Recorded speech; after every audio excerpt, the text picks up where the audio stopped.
ഓണം റിലീസായിട്ട് തിയേറ്ററിലെത്തിയ ലോക എന്ന് പറയുന്ന ചിത്രത്തിൻ്റെ 3 ദിവസത്തെ കേരള ആൻഡ് വേൾഡ് വൈഡ് കളക്ഷനെ കുറിച്ചാണ് നമ്മൾ ഈ ഒരു വീഡിയോയിലൂടെ സംസാരിക്കാൻ വേണ്ടി പോകുന്നത്. അതിലേക്ക് വരാൻ അതിൻ്റെ മുന്നേ മൂവി പ്ലസ് മീഡിയ എന്ന് പറയുന്ന നമ്മുടെ ചാനൽ ആദ്യമായിട്ട് കാണുന്നവരാണെങ്കിൽ സബ്സ്ക്രൈബ് ചെയ്യുക. തൻ്റെ ആദ്യ ശനിയാഴ്ചയിലൂടെ ചിത്രം കടന്നു പോയിരിക്കുകയാണ്. 3-ാം ദിവസമായ ഇന്നത്തെ ചിത്രത്തിൻ്റെ കേരള ആൻഡ് വേൾഡ് വൈഡ് കളക്ഷനെ കുറിച്ചൊക്കെ പറയുന്നതിൻ്റെ മുന്നേ തന്നെ 2 ദിവസങ്ങൾ കൊണ്ട് ഈ ഒരു സിനിമ എത്രത്തോളം കളക്ഷൻ കാര്യങ്ങളെല്ലാം കേരളത്തിൽ നിന്നും വേൾഡ് വൈഡിൽ നിന്നും നേടി എന്നുള്ളത് ജസ്റ്റ് ഒന്ന് പറഞ്ഞു പോകണമല്ലോ. ആദ്യ ദിവസം സിനിമ വേൾഡ് വൈഡിൽ നിന്നും നേടിയിരിക്കുന്നത് 6,60,00,000 രൂപയാണ്. അതിൽ നിന്നും കേരളത്തിൽ നിന്നും കിട്ടിയ കളക്ഷൻ എന്ന് പറയുന്നത് ഏകദേശം 2,70,00,000 രൂപയാണ്. രണ്ടാമത്തെ ദിവസം സിനിമ വേൾഡ് വൈഡിൽ നിന്നും നേടിയിരിക്കുന്നത് 12,20,00,000 രൂപയാണ്. രണ്ടാം ദിവസമായ ഇന്നലെ വെള്ളിയാഴ്ച മാത്രം സിനിമ കേരള ബോക്സ് ഓഫീസിൽ നിന്നും നേടിയിരിക്കുന്നത് ഏകദേശം 3.5 കോടിക്കടുത്താണ്. അങ്ങനെ ചിത്രത്തിന്റെ 2 ദിവസത്തെ ടോട്ടൽ വേൾഡ് വൈഡ് കളക്ഷൻ 18,80,00,000 രൂപയാണ്. ചിത്രത്തിന്റെ 2 ദിവസത്തെ കേരള കളക്ഷൻ മാത്രം 6,05,00,000 രൂപയാണ്.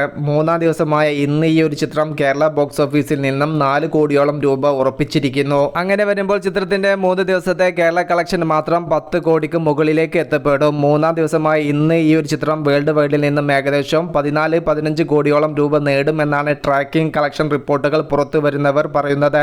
അങ്ങനെ സംഭവിക്കുകയാണെങ്കിൽ 3 ദിവസത്തെ ചിത്രത്തിന്റെ വേൾഡ് വൈഡ് കളക്ഷൻ 32 കോടി റേഞ്ചിലേക്ക് എത്തപ്പെടും. 1-ാം ദിവസത്തേക്കാൾ മുകളിൽ നിൽക്കുന്ന രണ്ടാമത്തെ ദിവസം, 2-ാം ദിവസത്തേതിന്റെ മുകളിൽ നിൽക്കുന്ന 3-ാമത്തെ ദിവസം, ഈ ഒരു കണക്കനുസരിച്ചാണ് ലോക എന്ന് പറയുന്ന ചിത്രം ബോക്സ് ഓഫീസിൽ വേട്ട തുടരുന്നത്. കാത്തിരിക്കൂ സിനിമകളുടെ കൂടുതൽ അപ്ഡേറ്റുകൾക്ക് വേണ്ടിയിട്ട്. മൂവി പ്ലസ് മീഡിയ, ഞാൻ ജിനു ജിനാസ്. പുതുതായിട്ട് ആരെങ്കിലും നമ്മുടെ ചാനൽ കാണുന്നവരുണ്ടെങ്കിൽ സബ്സ്ക്രൈബ് ചെയ്യുക, സപ്പോർട്ട് ചെയ്യുക. ബൈ.